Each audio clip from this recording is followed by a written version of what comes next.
مٹا دے اپنی ہستی کو اگر کچھ مرتبہ چاہے، مٹا دے اپنی ہستی کو اگر کچھ مرتبہ چاہے، کہ دانہ خاک میں مل کر گل و گلزار ہوتا ہے۔ دنیا میں کوئی بھی انسان اگر کسی مقام تک پہنچنے کا ارادہ رکھتا ہے تو اسے چاہیے کہ اپنی ذات کو فنا کر دے، اپنے شیخ و مربی کی مرضی پر اپنی مرضی کو موقوف کر دے۔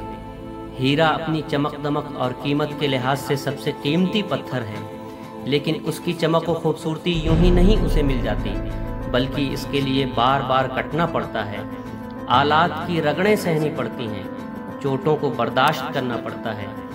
تب جا کر اسے وہ مقام حاصل ہوتا ہے کہ وہ بادشاہ کے تاج کی زینت بن سکے، لوگ اسے دیکھنے کی تمنا کریں، پانے کی آرزو کریں۔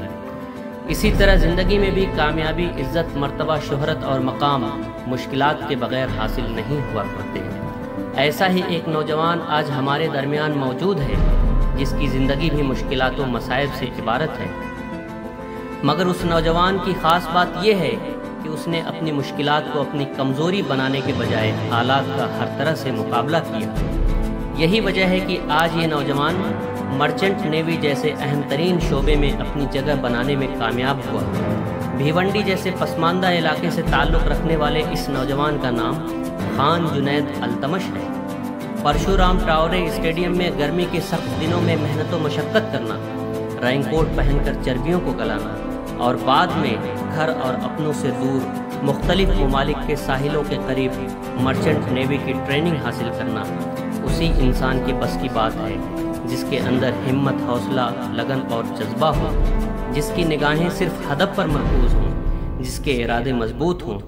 رفیع الدین فقی بوائز ہائی اسکول کے اس طالب علم نے نہ صرف یہ سب کچھ عملی طور پر کر دکھایا بلکہ ان تمام لوگوں کے لیے آئیڈیل بھی بنا جو حالات کے سامنے سرنگوں ہو جاتے ہیں۔ اس نوجوان کی زندگی میں آج کے طلبہ کے لیے سبق بھی ہے: ہمیشہ عزم والے توڑتے ہیں غم کی زنجیریں، ہمیشہ عزم والے توڑتے ہیں غم کی زنجیریں، قفس میں رہنے والوں بے بسی سے کچھ نہیں ہوتا۔